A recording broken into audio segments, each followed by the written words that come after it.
Hi, I'm Sylvester, and I have multiple mental illnesses. I have psychosis, and I was having some very, very vivid hallucinations, delusions, whatever you want to call them. Last year, 2023, was the worst year of my life. Mentally, I was in an incredibly dark place, and I just wanted to talk about it because, well, I'm on a wait list to see a therapist, so I guess I'll talk to YouTube instead. So, at times, I really genuinely believed that I was part of MK Ultra, that I was a mind control experiment. The government was experimenting on low income people, disabled people, people that they considered to be disposable. I thought that the Canadian government was experimenting on me. I believed that they put a chip in my brain. I believed that they were essentially controlling my actions. At times, I felt like I was saying things and doing things that I wouldn't say or do. And I'm like, why am I doing this? Why am I saying this?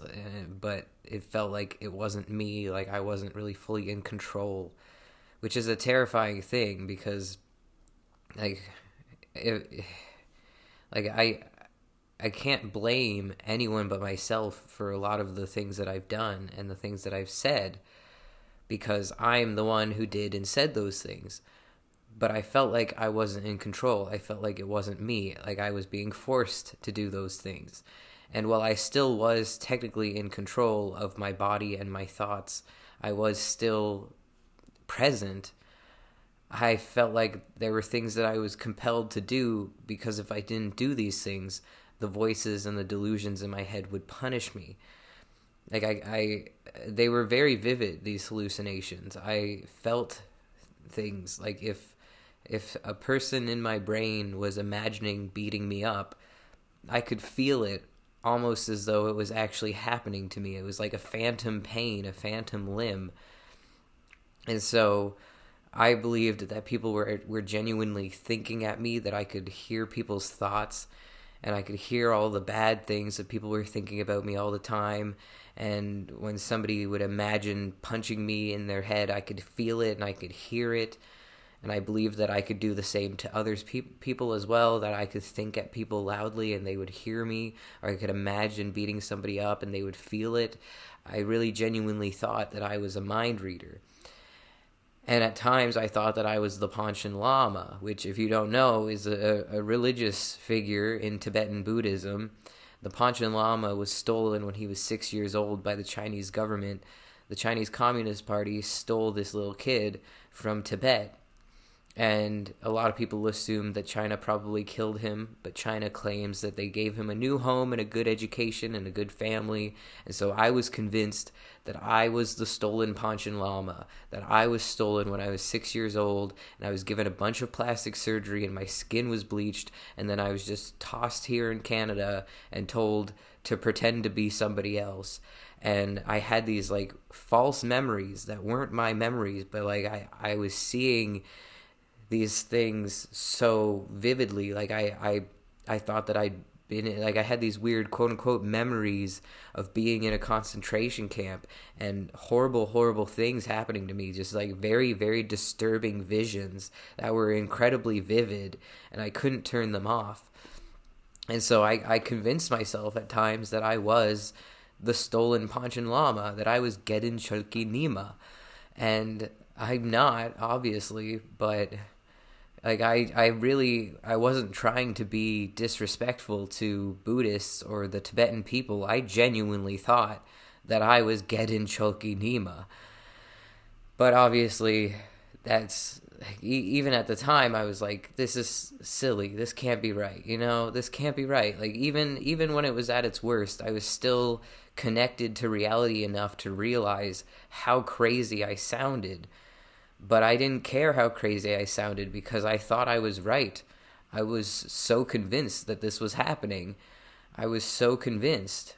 And at times, I was convinced that China has figured out time travel, that they've figured out how to open up wormholes and they're messing with the time stream, and that's what the Mandela effect is. It's like China has figured out how to make wormholes, and they've been messing with time, and and that the people who stole me were actually from the future, the very, very distant future, after we've colonized Mars and we've destroyed Earth because it became uninhabitable because of all the pollution. And we couldn't breathe the air on Earth anymore, so the very elite got together and just went to Mars and just started their own society on Mars.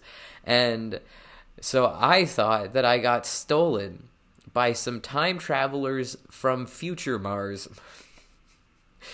And at times I thought that I was going through wormholes, and I was having, like, reliving the same day over and over, like Groundhog Day, which I've never actually seen the movie Groundhog Day, but I'm pretty sure that's the premise.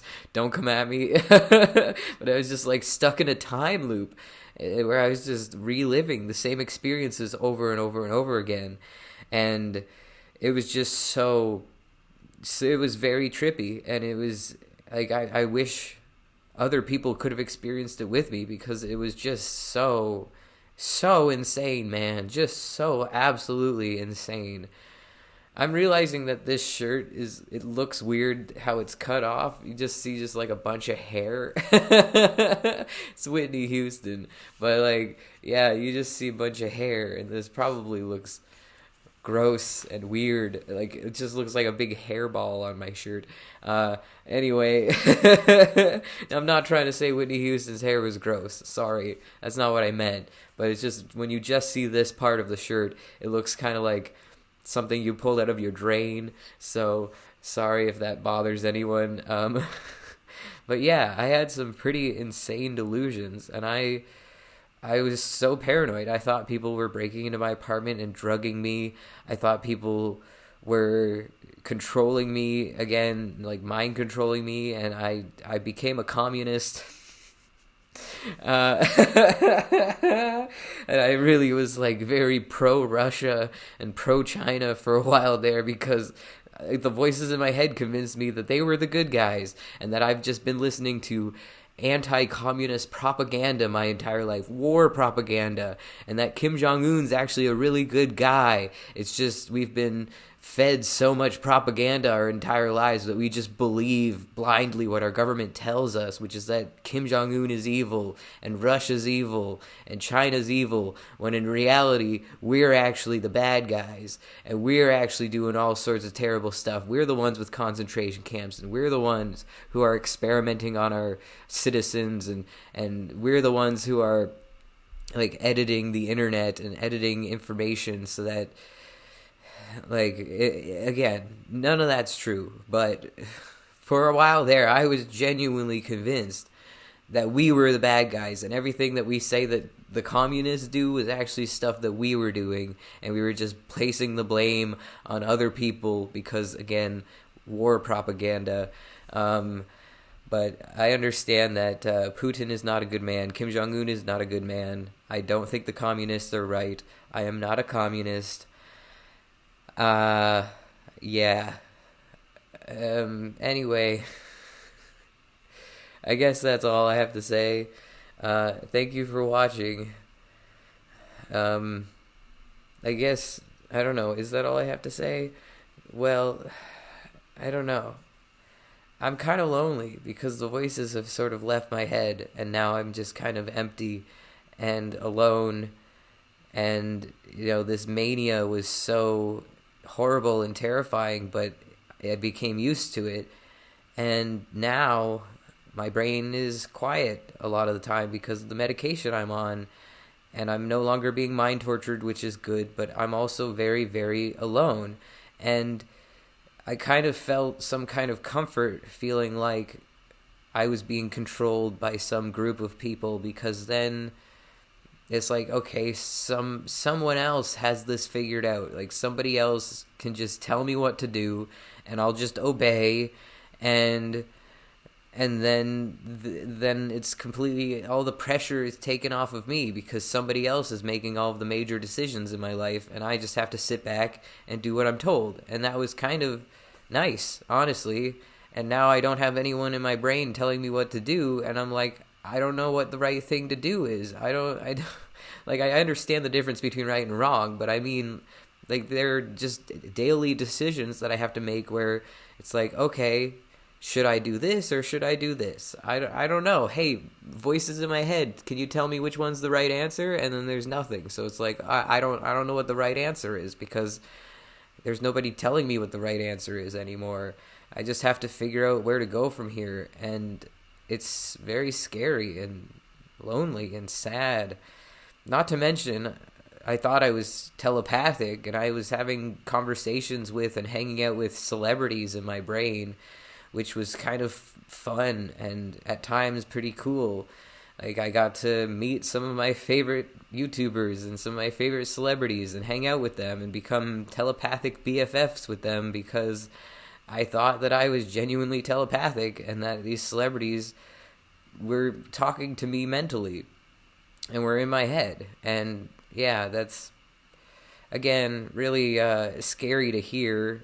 If you're a famous person, you don't want some obsessed fan who literally thinks that you're in their head.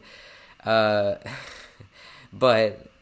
at times, like I said, it did make me feel pretty cool to be like, hey, I'm hanging out with this person who I've always looked up to, and they know my name and they know who I am and they think I'm cool too, and like we're telepathic friends, and it was just kind of nice at times. Yeah, anyway, the people who were in my head most were the band BTS. Sorry, I just got a text. But yeah, BTS were the people who were in my head most of the time. Justin Trudeau was in my head a lot also. I had a very love-hate relationship with Justin Trudeau, because on one hand, he was the head of a government that was allegedly MK Ultraing its citizens, but on the other hand, he seemed like he was just a really chill, nice guy.